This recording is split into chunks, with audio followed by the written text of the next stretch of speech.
Assalamualaikum warahmatullahi wabarakatuh. Selamat pagi kelas 1A dan kelas 1B. Waalaikumsalam warahmatullahi wabarakatuh. Waalaikumsalam warahmatullahi wabarakatuh. Oke, terima kasih. Teman-teman, untuk slide saya udah kelihatan belum di layar kalian? Sudah, Ibu. Sudah, Bu. Oke, materi ini udah saya upload dari hari Sabtu. Nah, teman-teman udah sempat lihat belum materinya? Sudah, Bu. Oke, alhamdulillah. Berarti udah pada tahu ya materi kita hari ini apa? Nah, materi ini kalau teman-teman udah pernah lihat, udah pernah diajarkan belum waktu kalian di bangku SMA? Materi kita hari ini. Pernah lihat? Pernah dipelajarin?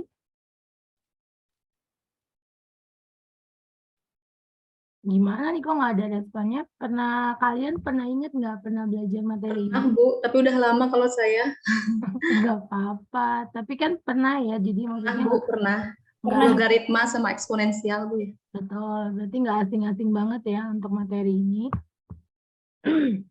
Cuma kalau nanti ada yang lupa, saya minta teman-teman untuk pelajarin lagi. Karena kalau saya konfirmasi ke dua kelas sebelum hari ini, katanya sih materi ini lebih sulit dibandingkan materi yang 2 pekan lalu. Karena ini udah perhitungan banget, udah matematika banget gitu teman-teman. Kalau yang kemarin kan masih ada hubungannya sama kalian sama farmasi, jadi nggak terlalu sulit menurut mereka gitu. Oke, saya izin mulai ya teman-teman. Untuk pelajaran kita pada pertemuan kali ini, ada 5 tujuan pembelajaran yang saya harapkan bisa kita capai semua. Yang pertama itu, teman-teman, maaf ya suara saya habis konser banyak, jadi kayak begini. Tujuan yang pertama itu saya harap teman-teman paham apa itu definisi dari fungsi eksponensial dan fungsi logaritma. Definisi di sini saya nggak berharap teman-teman itu menghafal kata per kata, enggak, tapi kalian paham maksud inti dari eksponensial dan logaritma itu apa. Yang kedua, kalian tahu dan paham sifat-sifat dari eksponen dan logaritma, karena dari sifat-sifat ini yang akan bisa kita gunakan untuk menyelesaikan soal. Karena semua soal nanti terkait eksponen dan logaritma itu nggak akan dikasih tahu kita pakai sifat yang mana, tapi kita sendiri yang menebaknya, yang menentukan harus pakai sifat apa. Kemudian untuk eksponen dan logaritma ini dia nggak sesimpel yang dulu kita pelajarin di SMA, tapi dia sedikit ada peningkatan dari bentuk-bentuk persamaan. Jadi mungkin bentuk persamaan secara matematikanya sedikit lebih kompleks, tapi ketika dia diaplikasikan ke perhitungan kefarmasian, dia nggak sekompleks yang matematika murninya gitu. Dari bentuk-bentuk persamaan itu, setelah teman-teman tahu bentuk persamaan itu kayak gimana, nanti teman-teman diharapkan untuk bisa menyelesaikan bentuk-bentuk persamaan tersebut. Karena setiap bentuk persamaan itu dia berbeda wujudnya, otomatis cara penyelesaiannya pun akan berbeda teman-teman ya. Jadi kalau dia berbeda secara maaf, dia berbeda secara sifat, secara bentuk, otomatis nanti penyelesaiannya pun akan berbeda. Dan di akhir yang menjadi tujuan pembelajaran itu teman-teman bisa menggunakan sifat-sifat fungsi eksponen dan logaritma di dalam menyelesaikan terkait praktek kefarmasian. Jadi untuk contoh soal kita atau materi pembelajaran kita, gak hanya pure matematika aja, tapi nanti juga ada soal-soal yang terkait dengan kefarmasian gitu ya teman-teman. Terus kalau di layar seperti biasa, saya cuma pengen mengingatkan lagi sebagai mantan mahasiswa, karena saya di sini posisinya bukan dosen, tapi mantan mahasiswa. sebenarnya sedikit apapun progres kita, itu nggak masalah teman-teman. Yang penting kita tetap lanjut dan kita nggak berhenti. Karena dari sepelan sedikit progres yang kita punya itu, kalau tetap dilanjutkan konsisten, pasti ujung-ujungnya kita akan sampai juga di tujuannya. Jadi kalau teman-teman ngerasa saya tuh kalau belajar tuh kok nggak bisa secepat si A yang sekali belajar sistem SKS aja bisa langsung dapat bagus, ya kan kecepatan kita itu berbeda-beda teman-teman. Yang penting kita tetap mau lanjut, nggak berhenti di tengah jalan. Itu yang penting ya. Jadi ingat masih semester 1, mumpung pelajarannya belum susah-susah banget. Jadi jangan sampai di semester 1 ini teman-teman banyak yang dapat nilainya jelek.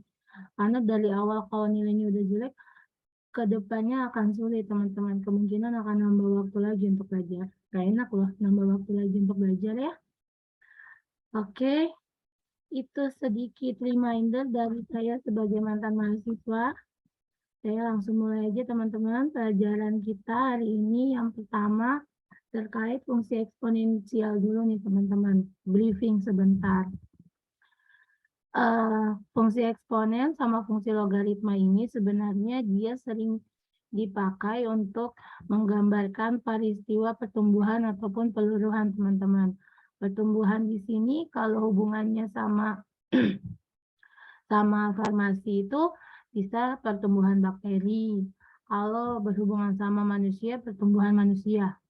Pertambahan penduduk di suatu daerah, di suatu negara itu bisa dihitung menggunakan fungsi eksponensial dan fungsi logaritma.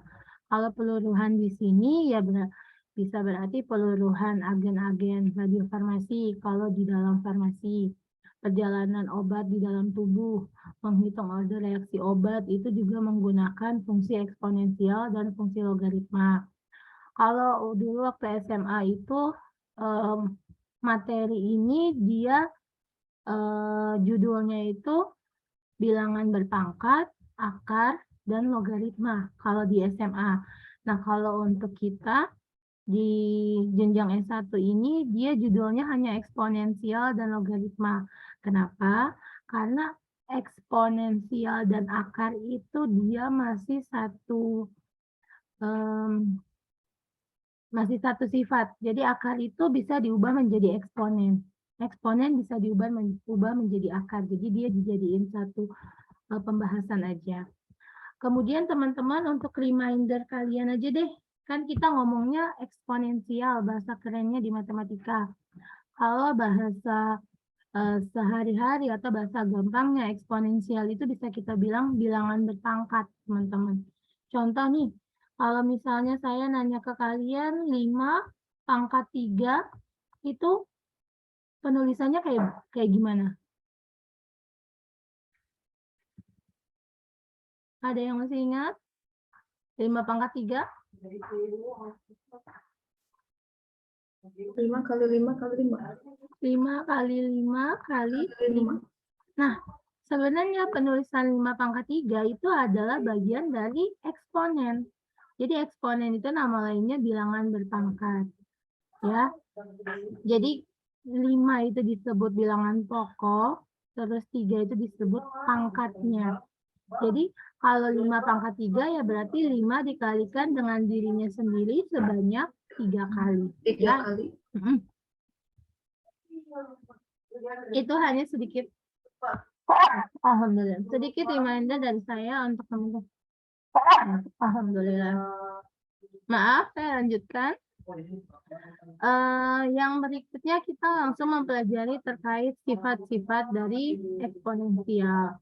Nah, di sifat-sifat eksponensial ini ada banyak. Jadi semua ini yang nanti akan kita pakai untuk menyelesaikan persoalan.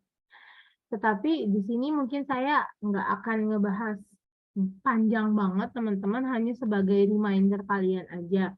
Pertama, sifat yang pertama ini, ketika teman-teman punya sebuah bilangan A, di sini A itu adalah bilangan nyata atau bilangan real bahasa di matematikanya.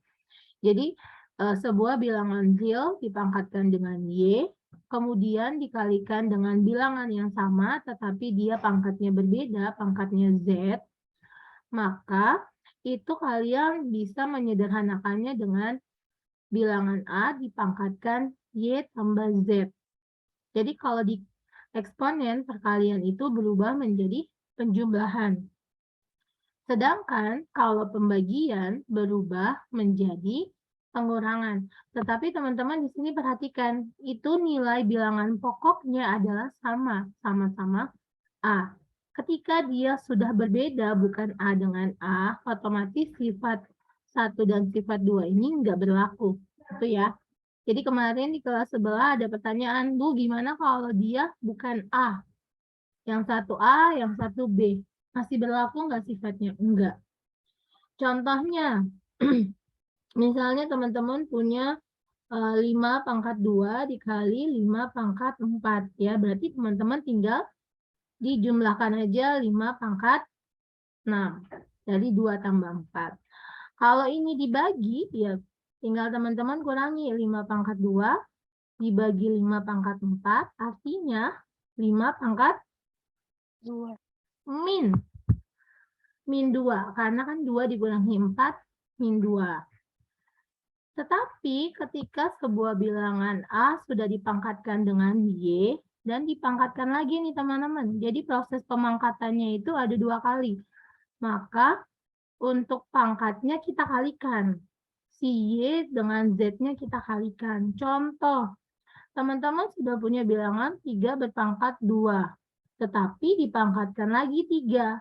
Maka hasilnya adalah, 3 berpangkat berapa? Pangkat 6 ya, bukan 5, karena dikali 3 pangkat 6. Oke? Sifat berikutnya, ketika ada 2 buah bilangan yang diletakkan di dalam tanda kurung, kedua bilangan itu dia dikalikan, kemudian mereka dipangkatkan dengan sebuah bilangan Y, maka itu bisa dijabarkan menjadi masing-masing bilangan dipangkatkan dengan Y. Jadi A pangkat Y, B pangkat Y. Kok dikali sih, Bu? Karena kan memang operasi di dalam kurungnya adalah perkalian, makanya harus dikali. Tapi kalau yang di dalam kurung itu adalah pembagian, teman-teman, maka dijabarkannya jadi per, karena pembagian. Gitu ya. Contoh aja, reminder lagi, misalnya teman-teman punya 3 kali 5 dipangkatkan 2. Artinya kan 3 pangkat 2. Kemudian 5 pangkat 2. mantap. Kalau Ngapain sih? siapa yang ngapain? Suaranya siapa? Tapi kalau misalnya dia dibagi, teman-teman, ya berarti 3 pangkat 2 per 5 pangkat 2. Ya, nggak ada masalah ya. Sifat yang berikutnya, ini kita lumayan banyak ya ngebahas sifat-sifat teman-teman. Karena ketika kita masuk soal, kita nggak akan tahu pakai sifat apa. Nggak dikasih tahu, kita yang harus mikir sendiri. Makanya sebisa mungkin kita tahu banyak sifat. Nah, sifat yang berikutnya, ketika sebuah bilangan A dipangkatkan dengan Y, itu teman-teman bisa menuliskannya jadi 1 per. Jadi posisi A yang tadinya di atas ini, A yang tadinya di atas ini, dia bisa pindah ke bawah. Tapi teman-teman, ingat seperti halnya kalau kita pindah ruas kiri ke kanan, itu dia berubah tanda, maka ketika perpangkatan, dia pindah dari atas ke bawah atau dari bawah ke atas, maka tandanya pun akan berbeda, teman-teman. Jadi di sini berubah menjadi A pangkat min Y. Kenapa? Karena yang tadinya positif di atas ketika pindah ke bawah dia jadi negatif. Kemudian sifat yang berikutnya, ketika teman-teman semua bilangan dipangkatkan dengan 0, hasilnya adalah 1. Jadi kalian nggak usah ngitung. Ketika saya tanya 5 pangkat 0, min 3 pangkat 0, 1/2 pangkat 0, itu ketika dipangkatkan dengan 0 pasti hasilnya 1. Udah. Ya. Sifat yang berikutnya. Kalau penulisannya A pangkat 1 per Y, itu bisa kita tuliskan menjadi seperti ini, teman-teman. Yang saya lingkari di layar kalian. Kenapa bisa jadi seperti ini? Karena A itu kan dia sebenarnya berpangkat 1. Y yang akar di luar ini, dia tulisannya Y. Jadi A pangkat dalam per luar. Dalamnya 1, luarnya Y. Gitu ya. Tapi ketika, ini ada yang salah. Ini Z. Ketika yang di dalam kurung itu dia berpangkat Y, dan yang di luar itu Z, maka penulisannya adalah A pangkat Y per Z. Ini coba kalau saya kasih contohnya seperti ini, teman-teman.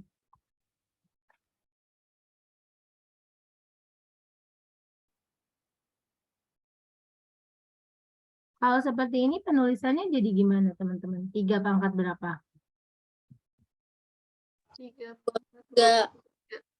Pangkat? 2/3, Bu. Iya, dalam per luar. Tapi kalau saya cuma begini, jadinya X pangkat berapa? 2. Ayo, 1 atau 2? Pangkat setengah, Ibu. Setengah. Kenapa? Karena X ini kan dia emang pangkatnya 1, ya. Terus, kalau akar tidak ditulis angka di sininya, itu artinya dia akar 2. Jadi sama halnya ketika teman-teman kita bilang, kita kan biasa nulisnya 2 pangkat 1, 2 pangkat 2 sama dengan 4. Tapi kalau kita tulis 2 doang, itu sebenarnya sama aja dengan 2 pangkat 1. Cuma pangkat 1 itu nggak ditulis. Sama halnya dengan akar. 2 ini nggak ditulis. Gitu ya. Nah, berikutnya, ketika yang di dalam sama di luarnya sama, itu ya berarti nilainya A doang. Kenapa bisa seperti itu, Bu? Karena kan kalau tadi prinsipnya yang dalam per luar kan, dalamnya Y, luarnya juga Y. Y bagi Y, 1. 1 itu kan nggak ditulis, jadi tetap A doang. Gitu ya. Saya lanjutkan, teman-teman. Yang berikutnya kita sudah mulai masuk yang terkait akar nih. Yang di akar ini, teman-teman, coba kita perhatikan. Untuk akarnya sama ya, yang di sifat pertama. Yang berbeda adalah koefisien di depan akar. Koefisien itu angka yang di depan akar. Yang 1A, yang 1B. Karena operasinya penjumlahan, artinya teman-teman hanya menjumlahkan koefisien yang ada di depan akar. Itu kalau penjumlahan. Kalau dia pengurangan gimana, Bu? Ya, berarti teman-teman hanya mengurangi koefisien yang di depan akar, yaitu A dan B untuk dikurangi dan A serta B untuk dijumlah. Sedangkan bentuk akarnya hanya mengikuti. Gitu ya. Tapi gimana, Bu, kalau dia dalam bentuk perkalian, Bu? Nah, ketika dia dalam bentuk perkalian, teman-teman tinggal mengalihkan koefisien dengan koefisien serta akarnya dengan akar. Ini seharusnya ada yang kurang, sekali lagi saya mohon maaf. Ini seharusnya dia menjadi, kok nggak kelihatan? Kursor saya nggak kelihatan apa? Oh, ini. Dia jadinya kuadrat. Kenapa? Karena ketika perkalian A kalikan dengan B, akar C dikalikan dengan akar C. Tapi mungkin teman-teman harus ingat ketika ada akar A dikalikan dengan akar A, maka hasilnya adalah A. Sama halnya dengan akar 2 kali akar 2 hasilnya adalah 2. Gitu ya teman-teman ya. Itu kalau dia perkalian.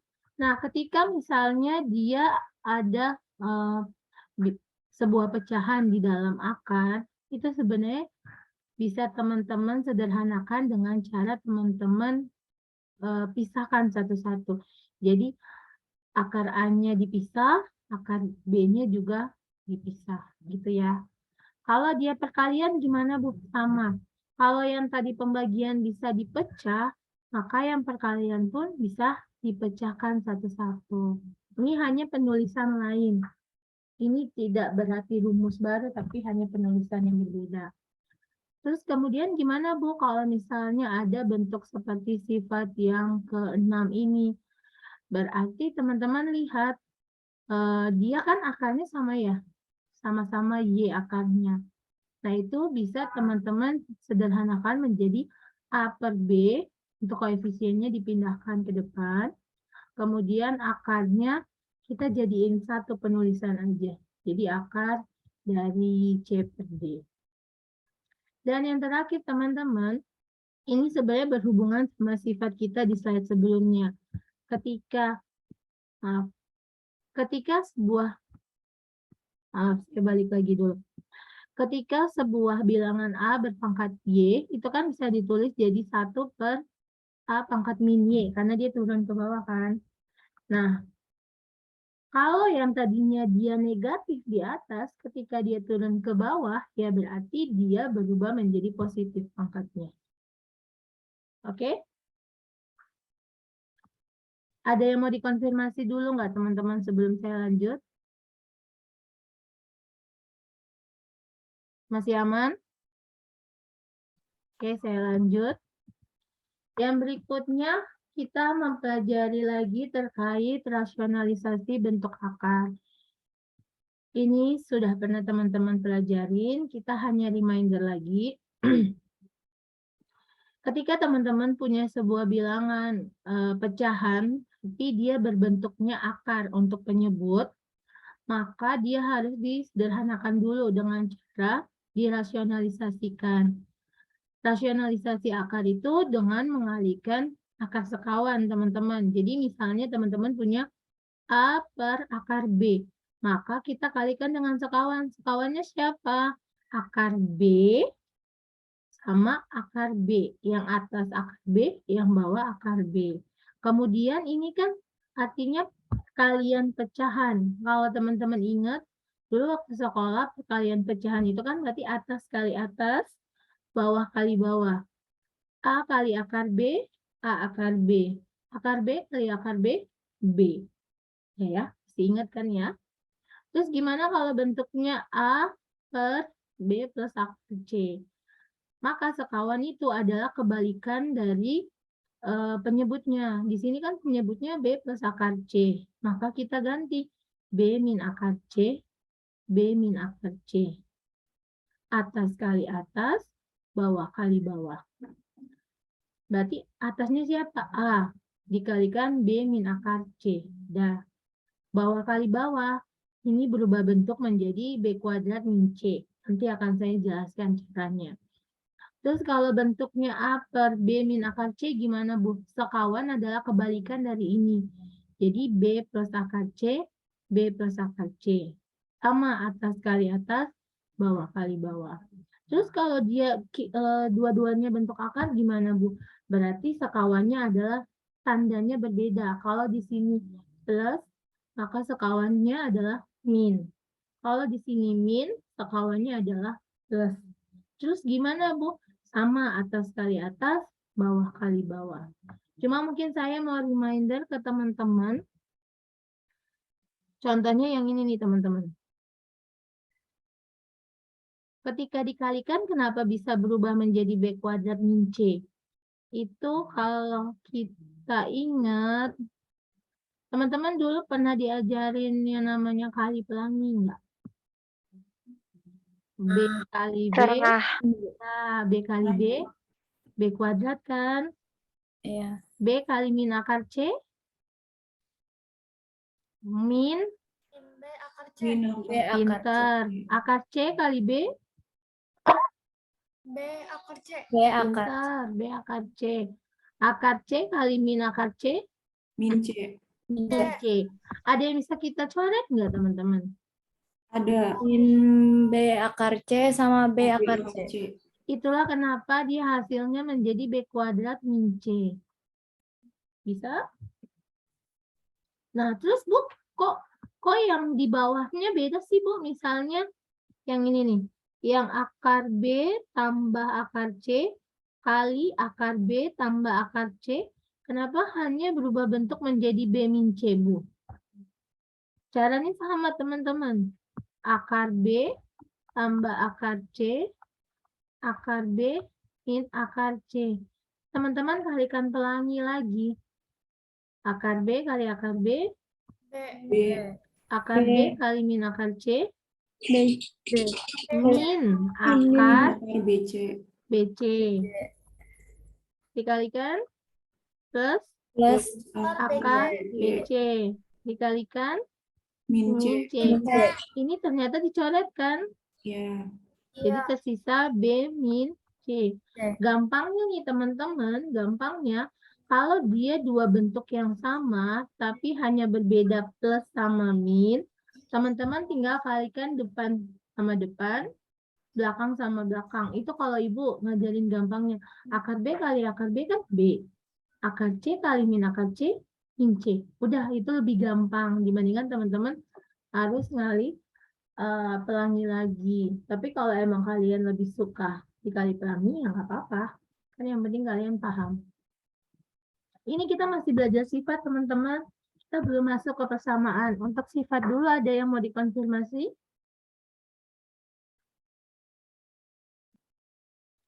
Aman? Kalau aman, saya langsung lanjut ya, teman-teman. Nah, sekarang kita masuk ke bentuk persamaan fungsi eksponen. Di sini ada 5 bentuk yang akan kita pelajarin, teman-teman. Di masing-masing 5 bentuk ini, dia punya solusi yang berbeda, dan juga dia punya syarat yang berbeda. Jadi kalau teman-teman nggak paham dia bentuk yang mana, otomatis teman-teman akan kesulitan juga untuk menyelesaikan soal ini. Kita lihat dari yang pertama, itu dia berbasis konstanta. Maksudnya dia bilangan pokoknya itu adalah konstanta, sebuah bilangan doang. Persamaan yang pertama, jika konstanta A dia dipangkatkan dengan fungsi fx, sama dengan konstanta A dipangkatkan dengan fungsi gx. Lihat, A itu adalah konstanta, bilangan. Terus pangkatnya itu fungsi. Maka solusinya adalah fx sama dengan gx. Jadi yang kita lihat adalah yang pangkatnya doang. Fokusnya ke pangkatnya doang. Ya.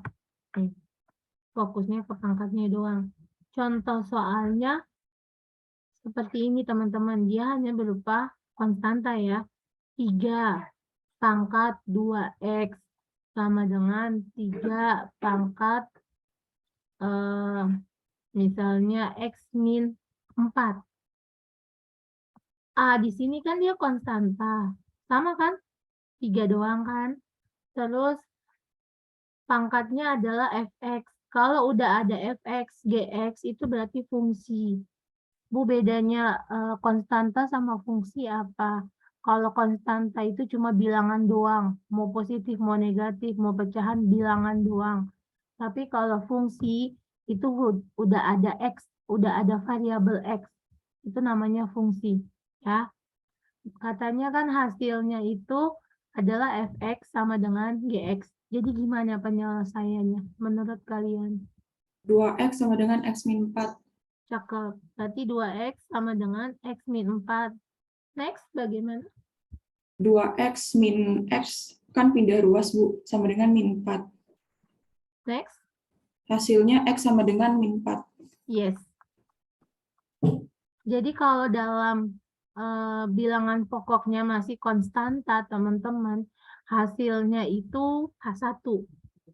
Cuma satu doang ya. Satu bilangan doang. Dia bisa menjadi 2 bilangan kalau nanti dia fungsinya fungsi kuadrat. Ya. Kalau dianya masih belum fungsi kuadrat, biasanya cuma 1. Biasanya ya. Ini Ibu pakai kata biasanya karena ada keadaan yang nggak biasa juga. Nah, yang berikutnya teman-teman.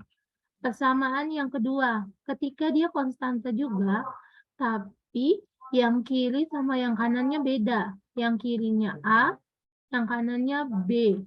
Tapi bilangan yang dipangkatkannya sama. Sama-sama fungsi fx nih, sama-sama. Maka solusinya apa? Solusinya fx-nya itu kita buat sama dengan 0. Contoh, Ibu punya 3 pangkat 4x min 2 sama dengan 5 pangkat 4x min 2. Kan katanya fx-nya dibuat 0. Sama, artinya gimana tuh?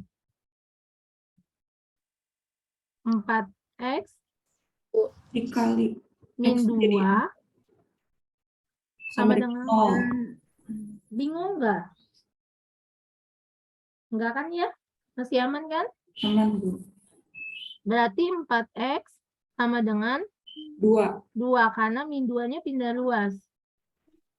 Jadi x sama dengan 1/2. 1/2 atau kalau kita jabarkan 2/4 disederhanakan 1/2. Masih aman ya? Nah, kita lanjut ke sifat yang ketiga, teman-teman. Sorry, bukan sifat, persamaan yang ketiga. Nah, ini kalau sudah mulai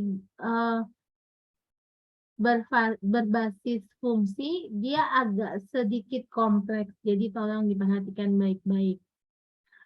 Dia bukan lagi A, bukan lagi konstanta, tapi sebuah fungsi fx dipangkatkan dengan fungsi gx sama dengan fx pangkat gx.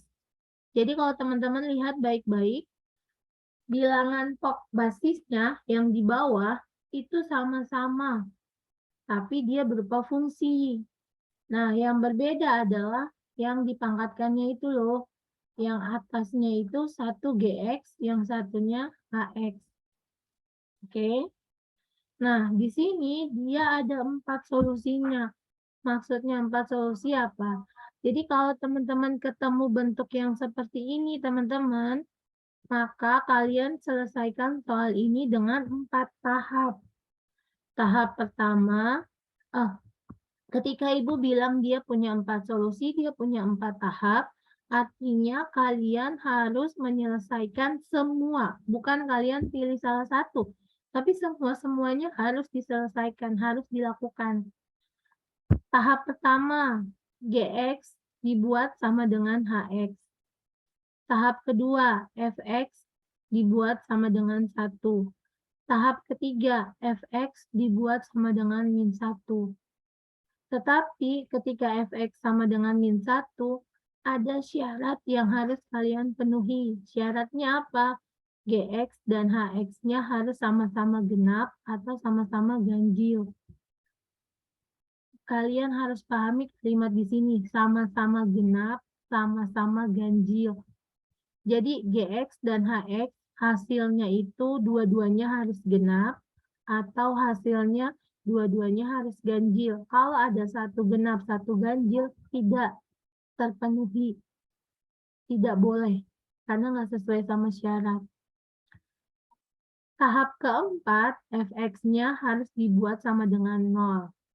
Ini juga ada syaratnya. Gx dan hx nilainya harus lebih dari 0. Kalau dia nilainya di bawah 0 boleh nggak? Enggak. Nilainya sama dengan 0 boleh nggak? Enggak. Maksudnya lebih dari 0 itu apa? 1, 2, 3, 4, dan selanjutnya. Berarti kalau hasilnya 0, tidak boleh. Hasilnya min 1, tidak boleh. Paham sampai sini? Paham. Contohnya nanti di slide berikutnya. Ini saya belum kasih contoh. Bentuk yang keempat, dia masih mirip sama bentuk ketiga, tapi bedanya bilangan pokok atau basisnya berbeda, teman-teman. Tapi pangkatnya sama. Kalau tadi yang persamaan ketiga, basisnya sama, yang dipangkatkannya berbeda. Kalau yang ini basisnya berbeda, pangkatnya sama. Nah, untuk bentuk yang keempat, dia solusinya ada dua. Ada dua tahap mengerjakan. Dan dua-duanya wajib dikerjakan, nggak boleh pilih salah satu. Yang pertama, fx dibuat sama dengan gx. Yang kedua, hx dibuat sama dengan 0. Tapi ketika hx dibuat sama dengan 0, dia punya syarat. Fx atau gx-nya nggak boleh nilainya 0. Kalau nggak boleh nilainya 0, ya berarti nilainya harus selain 0. Kalau nilainya 0, tidak berlaku. Oke? Nola, masih aman, Nola? Ya, udah mulai. Ekspresinya udah mulai kusut. Oke, saya kasih contoh soal dulu. Di contoh soal ini, bisa teman-teman lihat, dia yang mana yang sama? Bisa, Bu. Basisnya yang sama. Berarti itu kira-kira dia persamaan yang keberapa tadi ya? Yang basisnya sama. Enggak. Ketiga atau keempat?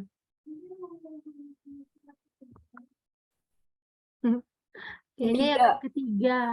Yang ada 4 solusi itu teman-teman nih. Yang basisnya sama kan? Fx sama-sama fx. Pangkatnya yang berbeda. Nah, dia kan punya 4 solusi nih teman-teman. Berarti kita kerjakan 4 solusinya satu-satu. Pertama kita lihat. Katanya solusi pertama itu gx-nya dibuat sama dengan hx. G-nya kita siapa? Yang ini nih. X kuadrat min 2. Hx-nya X plus 4. G-nya saya harus tulis pelan-pelan. Berarti kan X kuadrat min 2 sama dengan X min 4. Teman-teman tahu nggak kenapa ini bisa berubah menjadi X kuadrat min 3X min 4? Ya, ruas, Bu. Pindah, Bu. Min 2 min X. Min 2 min X. 4-nya pindah jadi min 4. Gitu ya. Aman ya? Nggak masalah. Terus, kenapa dari X kuadrat min 3X min 4 dia berubah menjadi yang ada kurung-kurungan X min 4, kurung lagi X plus 1. Itu apa sih?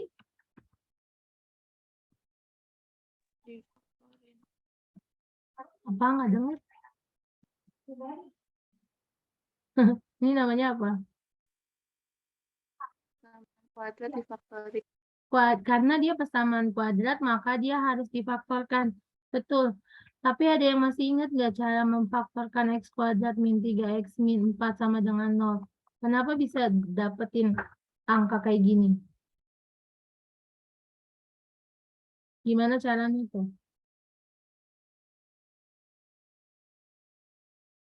Kalau kalian nggak ingat, baru ibu ingetin. Kalau kalian masih ingat, ibu nungguin nih. Itu min 4 plus 1, yang sebelahnya min 4 kali 1. Kenapa bisa muncul 4 sama min 1? Karena Karena apa? ini, Bu, yang min 4 ditambah 1 jadi min 3. Karena min 4 itu bisa didapatkan dari perkalian min 1 sama, perkalian 1 sama min 4 ya. 1 sama min 4. Kalau ngajar online kadang susah-susah nyari penghapus ya. Nih, jadi min 4 itu didapat dari perkalian 1 dengan min 4. Dan ketika 1 ditambah min 4, hasilnya min 3, sesuai sama yang di sini nih. Ya, itulah kenapa dia bisa dapat hasil seperti ini. Tapi cara gampangnya teman-teman, kalau ibu ngajarin, ketika kalian sudah pakai cara penyelesaian seperti ini, maka nilai X yang pertama itu kebalikan dari 1. Min 1. X yang kedua kebalikan dari min 4. 4. Jadi teman-teman boleh men-skip langkah ini ketika teman-teman pakai cara ini. Itu nanti sudah saya anggap benar karena saya paham maksud kalian. Oke, sampai sini paham? Kalau teman-teman lihat tadi di solusi pertama, dia kan nggak ada syarat apa-apa. Maka untuk solusi pertama kita udah dapat 2 jawaban. 2 jawabannya siapa, Bu? X sama dengan 4 dan X sama dengan min 1. Berarti kemungkinan kita punya banyak jawaban dong. Iya, karena kan kita solusinya aja ada 4. Jadi yang pertama udah dapat 2 jawaban. Sekarang kita lihat solusi yang kedua. Katanya fx dibuat sama dengan 1. Fx kita siapa? X min 2. Berarti X min 2 sama dengan 1. Si min 2-nya pindah ruas. Jadi plus kan? Makanya 2 tambah 1, 3. Nah, di sini aja kita udah dapat solusi lagi. Kita udah punya 3 jawaban. Belum selesai. Kita ke solusi yang ketiga. Di solusi yang ketiga katanya fx-nya dibuat sama dengan min 1. Oke, dibuat sama dengan min 1 dapat hasilnya 1. Tapi dia ada syarat. Katanya gx dan hx itu harus sama-sama genap atau sama-sama ganjil. Karena ada syarat sama-sama genap dan sama-sama ganjil ini, maka hasil yang tadi di solusi 3, teman-teman substitusi ke dalam fungsi gx dan fungsi hx. Fungsi gx-nya siapa? X kuadrat min 2x. X-nya kamu ganti dengan 1. Kenapa harus 1? Karena kan memang di solusi 3, X-nya 1. Kamu nggak boleh pakai X sama dengan 4, X sama dengan min 1, atau X sama dengan 3. Nggak boleh. Kan ini lagi ngebahas solusi 3, X-nya 1. Paham sampai sini? Setelah teman-teman substitusi, dapat jawabannya min 1. Min 1 itu kan dia ganjil ya, bilangan ganjil. Ketika kita substitusi ke fungsi hx, dapat jawabannya 5. 5 itu ganjil. Sama-sama ganjil kan dua-duanya? Berarti dia terpenuhi atau dia solusi. Artinya X sama dengan 1 ini adalah solusi. Berarti teman-teman boleh nambahin di jawaban kalian X-nya itu 4, min 1, 3, 1. Tapi itu baru solusi ketiga. Kita lihat solusi keempat. Di solusi keempat, fx-nya dibuat 0. Tapi ada syaratnya, gx sama hx itu harus lebih dari 0. Ingat teman-teman, lebih dari 0. Berarti nggak boleh 0, nggak boleh min. Ketika fx-nya kita buat sama dengan 0, dapat x-nya 2. Karena ada syarat, maka harus disubstitusi lagi. X-nya sama dengan 2, kita masukkan ke fungsi gx, dan kita masukkan ke fungsi hx. Ketika di fungsi gx, dia hasilnya 0, teman-teman. Karena dia hasilnya 0, ini Ibu coret ya, maaf. Bukan ini yang mau Ibu tulis, maaf. Ketika gx hasilnya 0, artinya tidak memenuhi. Kenapa tidak memenuhi? Karena dia nggak lebih dari 0. Dia kurang dari, jawabannya sama dengan 0. Paham nggak maksud Ibu? Kan di syaratnya itu, dia jawabannya harus lebih dari 0. Kalau 0 boleh nggak? Nggak boleh. Nggak boleh. Nggak boleh. Tidak memenuhi karena jawabannya 0. Kan harus lebih dari 0. Sedangkan ketika di fungsi hx, hasilnya itu 6. 6 boleh nggak? Boleh memenuhi. Karena lebih dari 0. Paham? Tapi ada yang memenuhi, ada yang tidak memenuhi. Artinya si X sama dengan 2 ini bukan solusi. Jadi karena dia syaratnya ini ada 2, dua-duanya harus terpenuhi. Kalau salah satu tidak terpenuhi, enggak.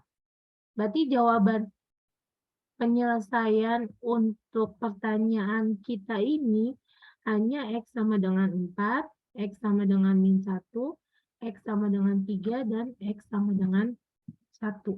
Jadi hanya 4 jawaban. Yang sama dengan 2 nggak bisa. Udah sampai 4 solusi. Bagaimana? Ada yang mau dikonfirmasi? Ibu, saya mau nanya, Bu. Silakan Nola. Saya mau nanya, Bu. Nola, Faiza, oke Nola dulu ya. Kan misalkan di solusi keempat ini kan nggak ada jawabannya nih, Bu. Nggak menemukan penyelesaiannya. Berarti untuk jawabannya cuma dari solusi pertama sampai yang solusi ketiga aja ya, Bu? Yang Iya. untuk HP-nya. Tapi bukan berarti setiap solusi keempat itu kita nggak usah ngerjain, enggak. Bisa aja nih Nola ada kasus yang di solusi kedua udah nggak memenuhi. Tapi karena di solusi 2 nggak memenuhi, kita harus tetap lanjut sampai solusi 4. Walaupun di 2 udah nggak memenuhi, nggak berarti kita stop di sana. Makasih, Bu. Sama-sama. Faiza, Yang solusi kedua itu satunya dari mana, Bu? dari syaratnya Faiza. Tadi di sini kan syaratnya fx dibuat sama dengan 1. Oh iya, Bu. Oke. Ada lagi teman-teman yang mau dikonfirmasi?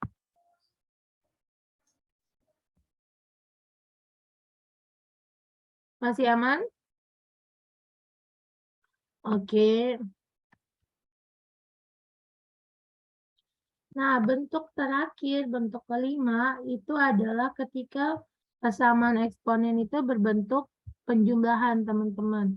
Jadi kan dari tadi kita cuma misalnya siapa pangkat siapa sama dengan siapa pangkat siapa. Nah, sekarang enggak.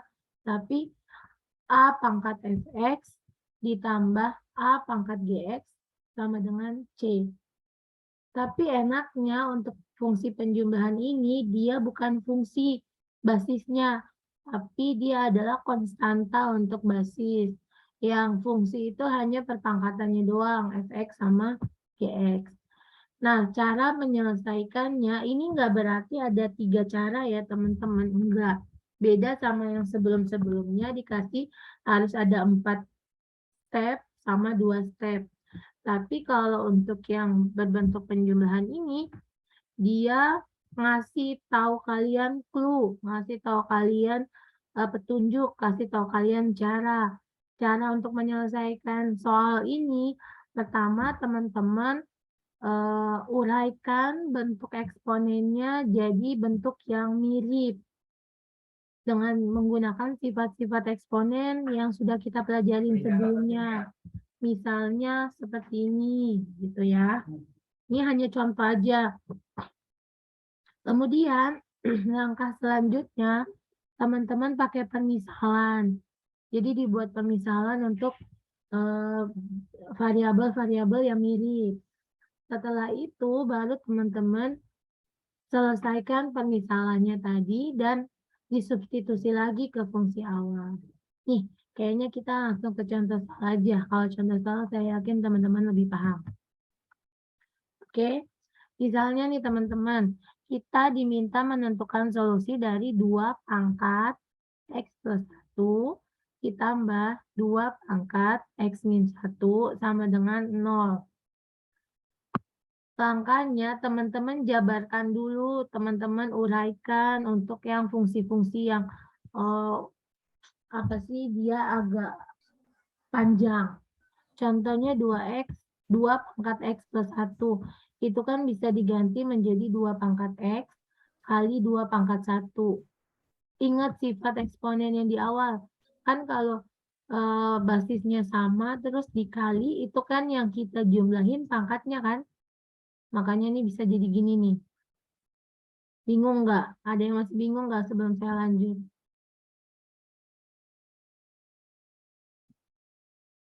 Masih aman? Terus 2 pangkat X min 1 diubah menjadi 2 pangkat X kali 2 pangkat min 1. Sama dengan 0. 2 pangkat X-nya tetap, 2 pangkat 1-nya tetap, 2 pangkat X-nya tetap, 2 pangkat min 1 diubah menjadi 1/2. Aman? 2 pangkat X tetap, 2 pangkat 1 itu 2, 2 pangkat X-nya tetap, 1/2-nya kita taruh di bawah 2 pangkat X, sama dengan 20. Kenapa harus dikalikan 2 sih, Bu, kedua ruas? Karena ada pecahan di sini, penyebutnya 2. Kalau di sini penyebutnya 5, kita kalikan 5. Oke? Kemudian, kedua ruas karena kita kalikan 2, jadi yang kita kalikan itu adalah 2 sama 2 yang ini nih. 2 kali 2 ini 4, 2 pangkat X, dikalikan sama 2, bisa dicoret, tersisa 2 pangkat X doang. 20 dikali 2, 40. Ini saya lupa nulis nolnya. Ada yang mau dikonfirmasi dulu nggak? Untuk langkah pertama. Ini saya ngomongnya langkah ya, bukan solusi. Bagaimana? Aman? Terus saya mau nanya teman-teman, kira-kira ada nggak bilangan yang di kiri ada, di kanan juga ada bilangannya? 2X, 2 pangkat X. 2 pangkat X. Nah, 2 pangkat X ini yang kita misalkan. Kita misalkan bahwa 2 pangkat X itu adalah Y. Maka, ini artinya kan 4 kali Y kan? 4 kali Y ditambah Y sama dengan 40. Makanya di sini dia berubah nih. 4Y ditambah Y sama dengan 40. 4Y tambah Y, 5Y sama dengan 40. Y-nya sama dengan 8. Kita balikan lagi ke fungsi awalnya tadi. Kan kita pakai permisalan. 2 pangkat X sama dengan Y. Artinya 2 pangkat X sama dengan 8. 2 pangkatin berapa sih hasilnya 8? 2 pangkat 3, Bu. Berarti nilai X-nya adalah 3. Selesai untuk pertanyaan tersebut. Jadi dia ada 3 langkah itu sebenarnya untuk ngebantu kalian menyelesaikan aja. Tapi kalau kalian nggak mau nulis-nulis pakai langkah-langkah 1, langkah 2, langkah 3, ya nggak usah. Ini hanya biar memudahkan kalian paham aja. Kalau kalian udah paham, nggak harus ngikutin persis yang saya ajarin. Ada yang mau dikonfirmasi dulu? Ibu, saya mau nanya, Bu. Iya, Nafila. Yang langkah 1, itu kan ada 2X dikali 2 pangkat 1 ditambah 2X 2 pangkat X. kali 1/2. Nah, 1/2-nya saya masih kurang. Oke, Nafila, Ibu paham pertanyaan kamu. Kan di soalnya 2 pangkat min 1, teman-teman. Itu kalau 2 pangkat min 1, kita ingat sifat eksponen yang di sebelumnya. Kita bisa tulis jadi 1/2 pangkat 1. Kenapa? Karena ketika dia pindah ke bawah, dia yang tadinya negatif berubah menjadi positif. Sama halnya ketika Nafila punya 2 pangkat min 3. Itu bisa Nafila tulis menjadi 1/2 pangkat 3. Karena 3-nya pindah ke bawah. Atau kalau yang tadinya, ini saya akan tulis dulu. Atau misalnya tadi Nafila punyanya 5 pangkat 3. Itu bisa kita tulis menjadi 1/5 pangkat min 3. Karena yang tadinya positif di atas turun ke bawah jadi negatif. Bagaimana, Nafila, udah kejawab? Iya, Bu. Oke, teman-teman Terima yang kasih. sama-sama. Teman-teman yang lain ada yang mau konfirmasi lagi? Saya masih bingung apakah itu dikalikan dengan 2. Oh, jadinya kok dikali 2X itu? Kenapa Yang yang ini ya? dikalikan kedua ruas itu ya, saya masih bingung. Oke, coba Ibu ulangi lagi ya. Jadi kan ceritanya kalian punya 2 pangkat X kali 2 ditambah 2 pangkat X per 2 sama dengan 20. Karena di ruas kiri itu ada yang bentuknya pecahan, kemudian penyebutnya 2, maka kita kalikan dengan 2 semua ruas. Karena kebenaran di sini penyebutnya 2. Kalau penyebutnya 5, ya semuanya kita kalikan dengan 5. Gitu ya. Terus, 2 pangkat X kali 2, ketika kita kalikan lagi dengan 2, ya yang kita kalikan yang 2-nya, bukan 2 pangkat X-nya.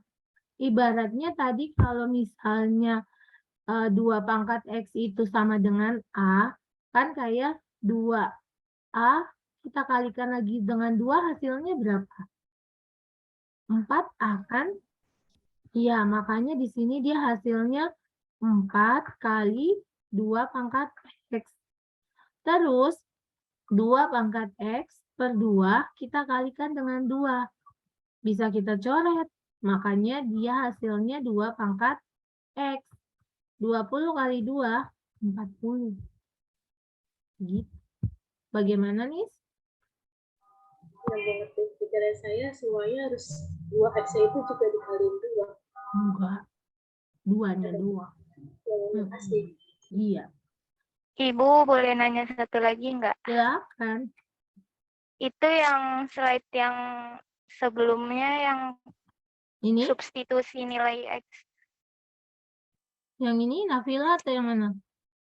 Yang solusi keempat. Solusi keempat. Yang ini ya? Ini bukan? Nah. Nah iya Bu, itu kan 2X. Nah 2X-nya kok hilang Bu? Yang mana 2X? Yang mana sayang? Ini 2X, X pangkat 2 dikurang 2X. X pangkat 2 dikurang 2X ini? Iya, substitusi nilai X sama dengan 2.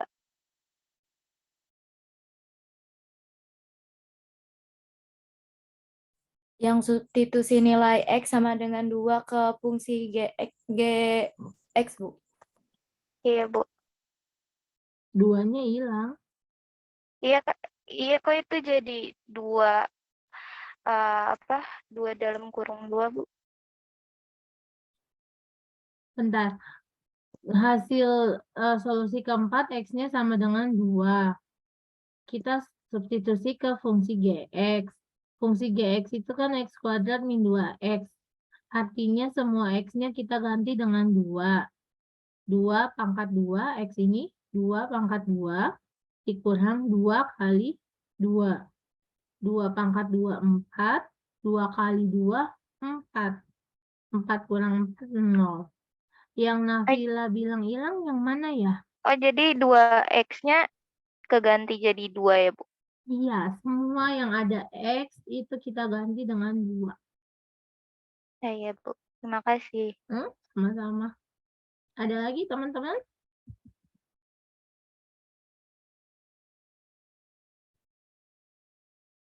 Cukup? Udah mulai panas belum?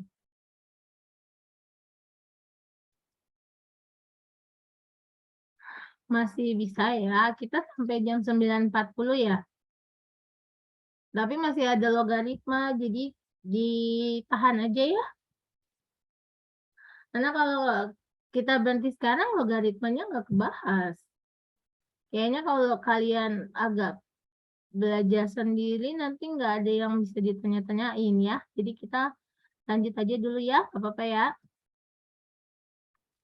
Lanjut, Bu. Lanjut. Ya, Bu. Iya, daripada belajar sendiri kan. Oke, lanjut. Nah, logaritma itu kalau bahasa keren di matematika dia dibilangnya inverse dari eksponen. Sebenarnya inverse itu artinya kebalikan. Makanya kalau kita belajar eksponen itu pasti pasangannya sama logaritma karena mereka berdua saling ada koneksinya, saling berkebalikan gitu. Nah, kalau logaritma ditulis, penulisan logaritma secara umum, teman-teman lihat nih, saya sambil tunjuk, A log B sama dengan C. Tapi teman-teman ingat, penulisan A ini dia harus agak ke atas ya. Kalau di komputer namanya superscript. Superscript, dia di atas. Dia nggak boleh sejajar sama log. Kalau dia sejajar sama log, itu artinya beda lagi. A log B sama dengan C, itu kalau teman-teman mau mencari nilai B di sini, bisa dicari dengan A dipangkatkan dengan C. Itulah sebabnya logaritma dan eksponen itu saling berhubungan. Karena yang tadinya bentuk logaritma, ketika kita mau mencari hasil dari yang logaritma itu, kita bisa menggunakan prinsip eksponen. Ya. A itu kalau di matematika disebutnya basis atau bilangan pokok. B itu disebut numerus atau bilangan yang dilogaritmakan. C itu disebutnya hasil karena kan A log B sama dengan C. C-nya hasil. Nah, teman-teman, untuk fungsi logaritma itu biasanya dipakai untuk menghitung laju pertumbuhan penduduk, menghitung kurva pertumbuhan mikroba. Nah, kalau Komala kayaknya dulu pernah belajar ekonomi kan? Ada menghitung bunga kan? Ya, Bu. Nah, bunga itu Ibu dulu pernah ngajar di fakultas manajemen. Jadi Ibu pernah ngajar matematika bisnis. Itu ada pelajaran terkait bunga tunggal sama bunga majemuk. Majemuk. Kalau bunga majemuk itu dihitungnya pakai fungsi logaritma. Nah, ini nih salah satu aplikasi dari fungsi logaritma. Karena kita sekarang di bidangnya farmasi, mungkin nanti ada contoh soal yang berhubungan sama farmasi yang menggunakan prinsip logaritma. Ya. Nah, sekarang kita belajar lagi nih sifat-sifat logaritma karena itu yang akan kita pakai untuk menyelesaikan soal. Ketika teman-teman punya sebuah bilangan A dilogkan dengan 1, maka hasilnya pasti 0. A di sini nilai berapapun ya, tapi A di sini nilainya harus lebih dari 1. Jadi misalnya 2 log 1, 3 log 1, 4 log 1, itu pasti hasilnya 0. Udah nggak usah dihitung lagi. Kalau ketemu di soal, otomatis 0. Tapi kalau dia basis dan numerusnya sama-sama A log A, itu hasilnya 1. Nggak usah dihitung banyak. Misalnya 5 log 5, 10 log 10, pasti nilainya 1. Kalau misalnya ada sebuah bilangan A dipangkatkan dengan A log B, hasilnya B. Ini dicoret nih, sama-sama A-nya. Berarti yang tersisa adalah B. Tapi ketika sebuah basis, itu dia ternyata berpangkat dengan E. Sebuah bilangan, dia berpangkat M, dilogkan dengan B pangkat N, maka penulisnya bisa menjadi N per M. Gimana itu caranya bisa jadi N per M? Jadi belakang per depan. Belakangnya N, depannya M. Jadi N per M, log A log B. Contoh, saya ulang. Misalnya teman-teman punya 4 log 27. Saya tanya dulu teman-teman, 4 itu bisa disederhanakan jadi berapa pangkat berapa sih? 2/2. Cakep. Kalau 27? 3/3. Cakep. Berarti kalau kita mau pakai sifat yang keempat, penulisannya jadi bagaimana? Yang belakang berapa? 3/2. Cakep. 3/2. 2 log 3. Iya. Betul. Nah, kenapa sih kita harus menyederhanakan 4 dan 27? Karena kalau di soal itu bentuk logaritma dan bentuk eksponen harus dijabarkan sampai bentuk yang paling sederhana. Kalau dia bisa untuk logaritma nih, kalau dia bisa disederhanakan lagi pangkatnya itu memang harus disederhanakan. Karena nanti penyelesaian selanjutnya dia pakai bentuk yang sederhana. Oke, lanjut ya. Ketika ada sebuah bilangan A log B dikalikan B log C, kenapa hasilnya cuma A log C? Karena ini dicoret teman-teman, yang B sama B-nya ini. Maka tersisa A log C doang. Sebentar, saya mau ngecas laptop dulu.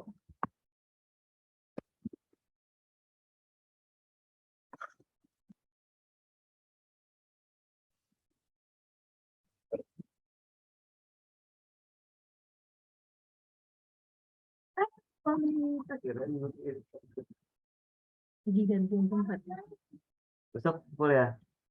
Iya. Oke, maaf saya lanjutkan. Nah, berikutnya sifat yang ke-6, ketika ada sebuah bilangan A log B kali C. Jadi perkalian di dalam logaritma itu bisa berubah menjadi penjumlahan. A log B tambah A log C. Sedangkan pembagian bisa berubah menjadi pengurangan. Ya. Terus kalau misalnya sifat yang selanjutnya teman-teman punya A log B, itu bisa teman-teman tulis menjadi log B per log A. Terus P di sini apa sih? Basis P ini apa? Itu adalah dia bisa fleksibel, disesuaikan dengan kebutuhan. Maksudnya apa sih? Contoh teman-teman, misalnya teman-teman punya 2 log 5. Itu teman-teman bisa dituliskan log 5 per log 2. Terus di sini basisnya saya isi apa, Bu? Kalian isi sesuai dengan kebutuhan kalian. Biasanya kita isi sesuai dengan apa yang diketahui di soal. Kalau misalnya di soal itu diketahui dia basisnya 10, teman-teman pakai basis 10. Di soal diketahui basisnya 3, teman-teman pakai basisnya 3. Jadi lebih fleksibel, disesuaikan sama kebutuhan kita. Gitu ya. Kemudian ketika teman-teman punya sifat A log B, itu bisa diubah menjadi 1 per. Sama kayak eksponen tadi. Bedanya, ini posisi basis sama numerusnya kita tukar. Kalau dia jadinya 1 per. Yang awalnya basisnya A, diganti basisnya B. Yang awalnya numerusnya B, kita ganti A. Itu untuk sifat logaritma. Ya. Saya lanjutkan. Nah, sama halnya kayak eksponen, di logaritma itu dia juga ada beberapa persamaan, teman-teman. Di sini ada 3 persamaan, di mana masing-masing persamaan punya solusi dan punya syarat yang berbeda. Kita lihat dulu, teman-teman, persamaan yang pertama. Ada sebuah bilangan A log fx sama dengan A log gx. Coba kita lihat, basisnya sama ya, sama-sama A. Numerusnya doang yang berbeda. Maka solusinya adalah numerus yang pertama sama dengan numerus yang kedua. Fx sama dengan Gx. Tapi ada syarat teman-teman. Fx itu harus lebih dari 0. Gx juga harus lebih dari 0. Persamaan yang kedua, saya bahas persamaannya dulu. Contoh soal di slide selanjutnya. Jadi persamaan kedua, numerusnya sama semua teman-teman. Basisnya sama. Sama-sama Hx, tapi numerusnya berbeda. Cuman, kalau di persamaan pertama, basisnya itu adalah bilangan, konstanta, A. Tapi kalau di persamaan kedua, basisnya adalah fungsi Hx. Oke. Solusinya adalah Fx dibuat sama dengan Gx. Syaratnya adalah Fx harus lebih dari 0, Gx lebih dari 0, Hx lebih dari 0, dan Hx tidak sama dengan 1. Ingat teman-teman, syarat itu harus terpenuhi semuanya, tidak boleh ada yang terlewat. Di persamaan yang ketiga, numerusnya sama teman-teman, numerusnya sama-sama konstanta B, tapi basisnya berbeda, basisnya Fx dan Gx. Solusinya sama, fx sama dengan gx, tapi syaratnya sedikit berbeda dengan persamaan 1 dan persamaan 2. Kita lihat contoh soalnya. Belum, ternyata ada persamaan keempat. Saya yang lupa, maaf.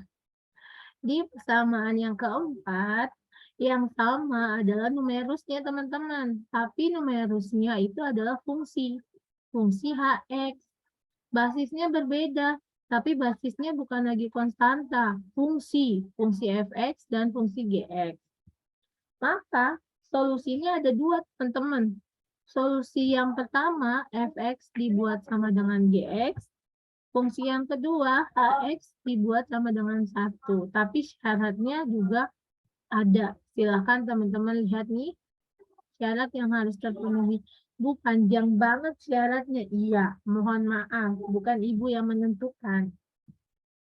Kalau ibu yang menentukan sih, kalau bisa jangan panjang-panjang juga ya. Kita lihat contoh soalnya. Ini contoh soalnya teman-teman. Saya nggak usah bacain ya, agak panjang soalnya. Berarti di contoh soal ini yang sama yang mana? Numerus atau basis? Numerusnya yang sama ya. 2x min 1. Kita lihat kalau numerusnya yang sama.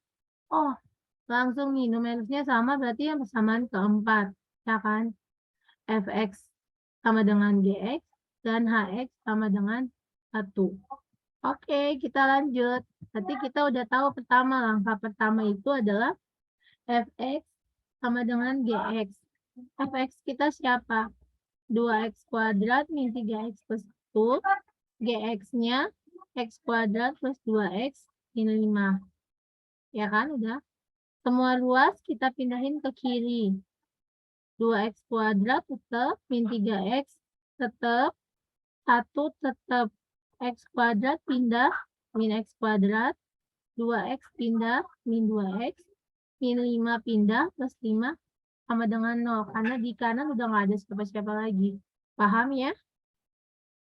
2x kuadrat, min x kuadrat doang, min 3x, min 2x, min 5x, 1 tambah 5, 6, sama dengan 0.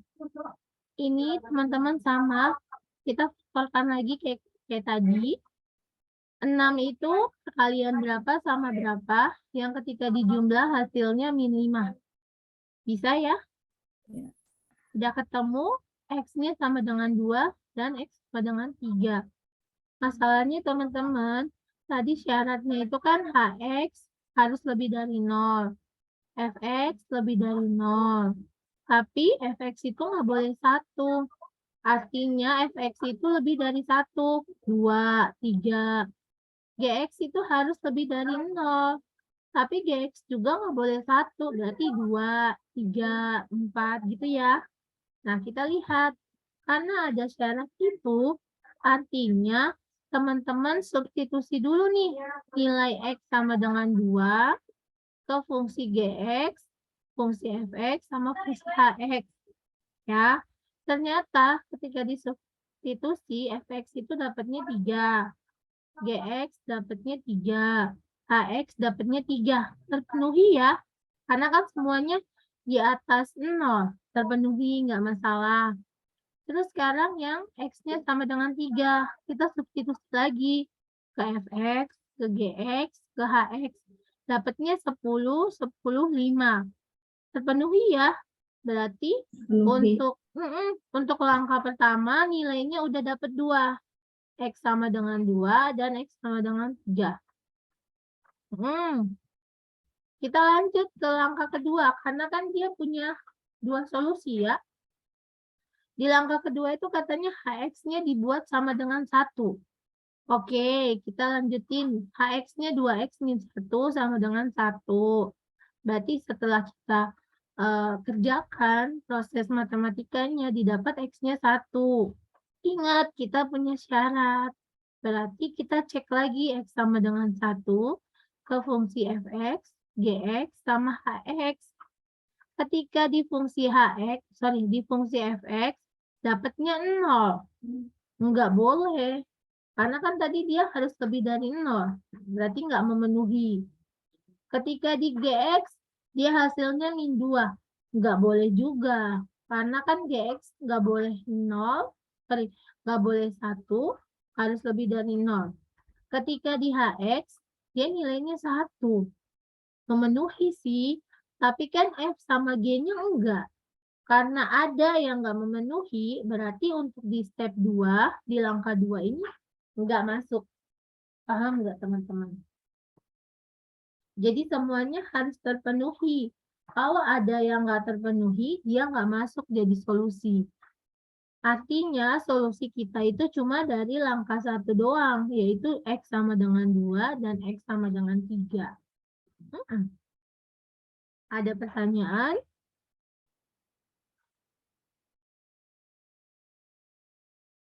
Jadi sama kayak logaritma teman-teman, semuanya harus dikerjakan. Perkara nanti di solusi kedua atau solusi pertama nggak ada nilainya atau tidak memenuhi, ya nggak apa-apa. Tapi semuanya tetap harus dikerjakan. Silakan, ada yang mau dikonfirmasi? Ibu, Ya. saya mau bertanya, berarti itu fx, gx, sama hx-nya itu saling keterkaitan ya, Bu? Betul. Jadi, Makasih, Bu. ya, sama-sama Ita. Jadi, ketika kita mau cek nilai, itu harus kita cek ketiga-tiganya. Tapi misalnya menurut teman-teman, Bu, saya ketika sampai di fx aja udah nggak memenuhi. Ya, berarti saya nggak mau lanjut deh, Bu, karena pasti nggak akan kepake solusinya. Ya, nggak apa-apa juga, karena dari awal udah kelihatan tidak memenuhi. Otomatis, udah nggak apa-apa gitu. Cuma kan di sini karena Ibu harus tunjukkan ke kalian, jadi tetap Ibu kerjakan sampai selesai. Biar kalian juga paham kenapa dia bukan solusi, alasannya itu. Dan tolong kalau misalnya teman-teman mengerjakan, teman-teman bilang dia tidak memenuhi, kenapa dia tidak memenuhi? Di sini kan Ibu ngasih tahu ya, tidak memenuhi karena syaratnya begini gitu. Ada lagi yang mau konfirmasi? Pemala aman, Pemala? Aman, Bu. Kan orang kan biasa bertopang dagu. Masih mengingat-ingat, Bu, ini udah lama banget soalnya. Orang biasa bertopang dagu begini, kok malah sampai 2 kan Ibu agak khawatir tuh. Masih aman ya? Boleh lanjut? Boleh, Bu. Nah, di sini teman-teman kita sudah masuk ke aplikasi ya. Di sini ada contoh-contoh soal. Dan di contoh soal ini udah ada penyelesaiannya. Kalau nanti kalian menemukan kesalahan dalam penulisan ini nggak apa-apa. Tapi kemarin itu ada beberapa mahasiswa yang udah konfirmasi ke Ibu ada terkait soal yang kayaknya kurang tepat. Contohnya kemarin Fadia bilang di pertemuan kita sebelumnya, kayaknya contoh soalnya kurang make sense deh, Bu, nggak apa-apa. Jadi kalaupun memang soal itu menurut kalian tidak make sense atau kurang tepat, solusinya kasih tahu Ibu. Dan untuk yang pertanyaannya Fadia kemarin, iya, nggak masuk akal Fadia. Kemungkinan Ibu salah menuliskan satuannya. Tapi Ibu lupa soalnya yang tepat itu kayak gimana, tapi emang Ibu salah menuliskan satuannya Fadia. Tapi kamu paham kan ya maksud dari soal itu apa? Iya, Bu, paham, Bu. Oke. Kemudian juga kemarin kayaknya di kelas sebelah ada yang bertanya terkait soal latihan ini caranya gimana, Bu? Mungkin nanti Ibu bahasnya di akhir aja ya di pertemuan 7. Jadi biasanya pertemuan 7 itu ada pemberian kisi-kisi. Jadi kalau kalian menemukan soal-soal yang salah atau soal-soal yang belum kalian pahami, kita bahasnya di pertemuan 7 ya. Jadi ditampung aja dulu kali ya.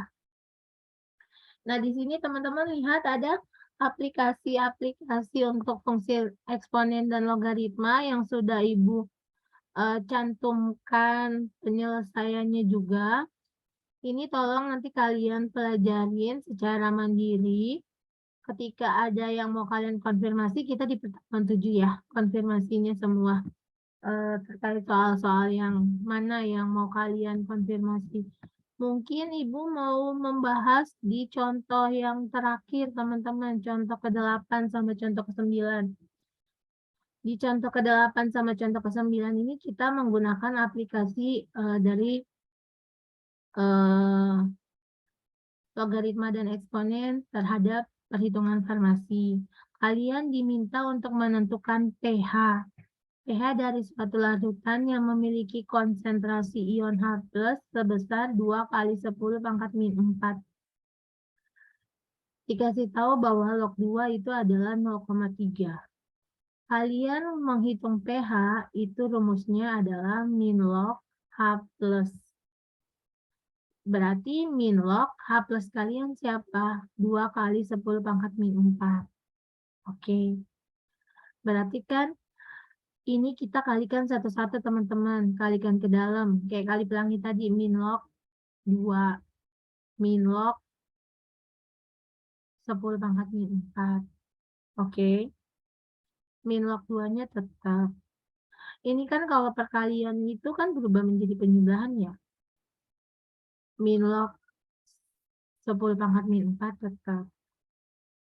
Plus kali min. Sampai di sini masih bisa ngikutin teman-teman. Plus kali min, yang ini yang atas jadi min. Oke. Kemudian kenapa bisa muncul min 4 di sini, Bu? Karena yang pangkat yang di atas ini kita turunkan ke bawah menjadi min 4 log 10. Kemudian min kali min jadinya plus. Jadinya min log 2 plus 4 log 10. Log 2 itu 0,3. Artinya di sini min 0,3 ditambah 4 log 10. Bu, kenapa di sini tiba-tiba muncul 10? Jadi teman-teman, kalau kita penulisannya itu hanya log 5, itu sebenarnya di sini basisnya itu adalah 10. Jadi basis 10 itu memang tidak dituliskan.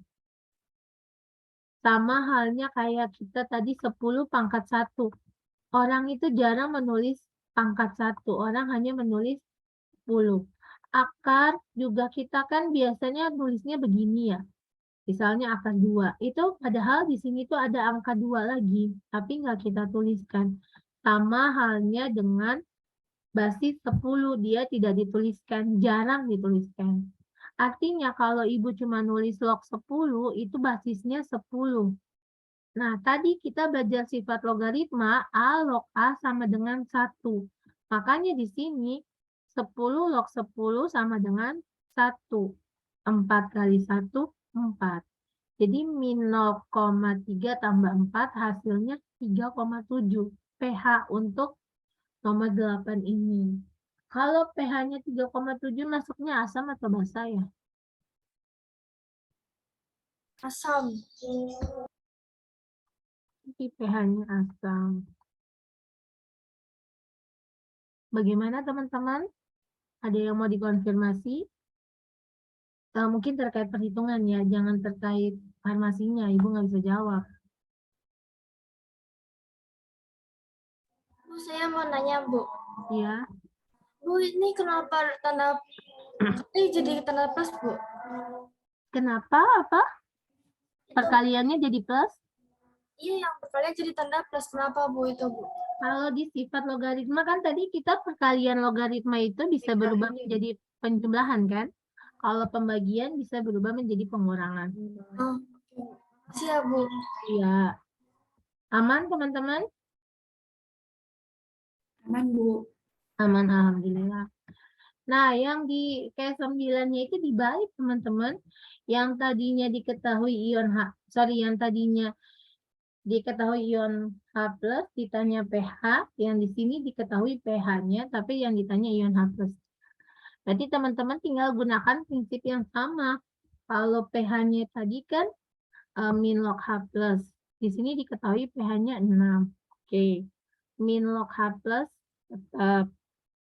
Biar log-nya itu tidak bernilai negatif, jadi kedua ruas kita kalikan dengan min. Emang boleh kedua ruas dikalikan min. Oh, dari tadi saya cuma belajar kedua ruas dikalikan 2, dikalikan 3, boleh. Jadi nggak harus 2, 3 doang ya, tapi min juga bisa. 6 dikalikan min 6. Min log H plus dikalikan min jadinya positif log H plus.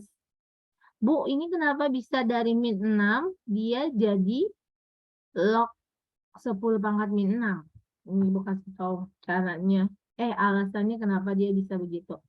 Jadi teman-teman, ketika teman-teman misalnya punya 10 log 10 pangkat 3, 3 ini bisa kita pindahkan ke depan.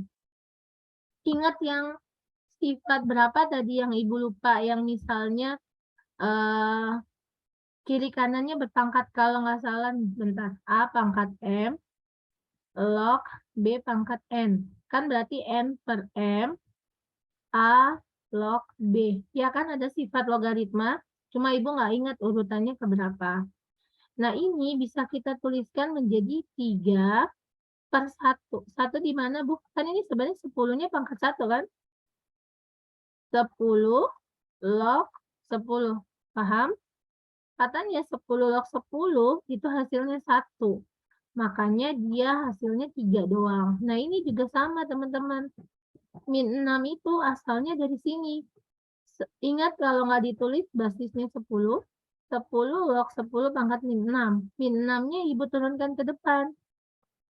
Jadi karena dia kirinya belum jadi log, sengaja yang kiri ini Ibu ubah menjadi bentuk log biar sama kayak yang sebelah kanan.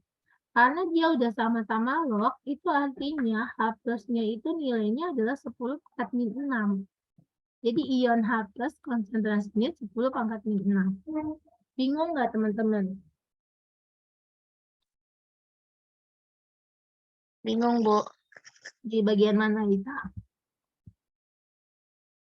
Bagian lognya, Bu. Ah, Yang jadi 10 itu. yang ini. Iya. Oke. Jadi kan ceritanya kita udah sampai di sini nih, min 6 sama dengan log H plus. Kita nggak bisa nyelesain karena yang kiri itu bukan bentuk log, sedangkan yang kanan adalah bentuk log. Jadi caranya yang bentuk kiri ini kita jadiin dia log juga, biar sama kayak yang kanan. Kenapa dia bisa menjadi log 10 pangkat min 6? Coba kita balik lagi tadi. Kita punya sifat di logaritma. Ketika yang basisnya dipangkatkan M, numerusnya dipangkatkan N, kan kita bisa ditulisnya belakang per depan kan? N per M A log B. Nah, kemudian ingat kalau misalnya di sini cuma 10 log 10 pangkat 3, 3-nya itu bisa kita pindahin ke depan. Sama nih kayak sifat ini nih. Jadinya 3 per 1. 1 dari mana? Karena sebenarnya 10 di sini itu dia pangkat 1, cuma nggak kita tulis. Kan berarti 3 per 1. 10 log 10. Tapi katanya 10 log 10 itu nilainya 1. Iya, berarti hasil akhirnya 3. Makanya di sini yang tadinya min 6, kita ganti jadi log 10 pangkat min 6. Bu, kenapa di sini nggak ditulis kayak yang Ibu ini nih, 10? Karena yang tadi, kalau kita basisnya 10 kan memang jarang ditulis ya. Jadi gini aja mungkin kalau Ibu kasih gampangnya buat kalian. Ketika di sini misalnya 7. 7 sama dengan log H plus. Maka 7 ini teman-teman bisa langsung ganti jadi log 10 pangkat 7. Log H plus. Kenapa? Karena kan yang 7 ini kalau kita pindahin ke depan, balik lagi kan 7. Atau misalnya teman-teman punya min 3 sama dengan log H plus. Berarti teman-teman bisa langsung diganti nih. Log 10 pangkat min 3 sama dengan log H plus. Berarti H plusnya konsentrasinya adalah 10 pangkat min 3. Bagaimana? Ya, Masih? Ibu, udah ngerti. Makasih. Oh iya, sama-sama. Yang lain? Ada yang mau dikonfirmasi lagi? Gak ada? Oke. Makasih loh teman-teman. Kita bisa sampai selesai ngebahas. Tapi untuk contoh soal dari 1 sampai 8, Ibu minta kalian yang coba belajar mandiri ya. Karena ternyata waktu kita sudah tidak cukup lagi. Jadi rekamannya nanti Ibu upload di YouTube. Jadi teman-teman kalau mau nonton ulang silahkan. Coret-coretannya juga nanti Ibu upload lagi di e-learning kalian. Tapi kalau Ibu belum upload, tolong ingatkan aja. Sekarang waktunya Ibu mau absen dulu nih teman-teman. Atau untuk mempercepat waktu biar kalian bisa beristirahat sedikit sebelum lanjut pelajaran berikutnya. Mungkin Ibu langsung tanya aja ya. Untuk kelas berapa nih? 1A. Hari ini yang nggak hadir siapa ya? Atau yang memang sudah keluar dari program kita? Siapa?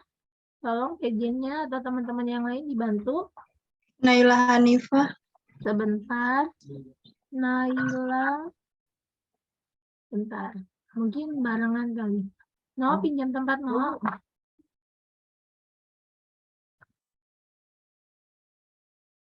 Naila Hanifah. Mana ya? Kok Ibu nggak ngeliat? Nailanya.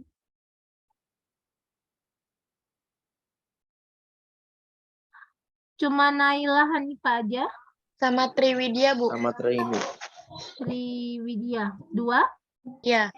Oke, berarti dari 30 orang, 2 orang yang nggak hadir karena sudah pindah untuk kelas 1A.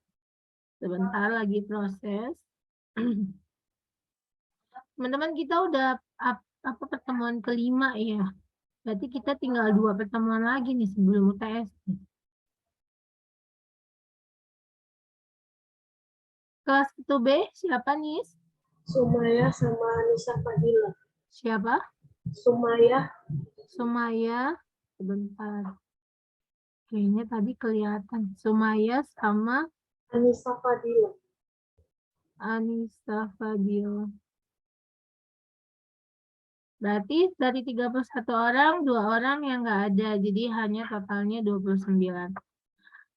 Oke, sudah saya absen. Tidak ada yang dikonfirmasikan ya teman-teman. Udah cukup jelas semuanya? Sudah, Bu. Kalau begitu, Ibu pamit dan tolong ingatkan jika Ibu nanti lupa untuk mengirimkan link YouTube ataupun materinya ke kalian ya. Sampai ketemu minggu depan. Sehat-sehat semua. Selamat pagi. Wassalamualaikum warahmatullahi wabarakatuh.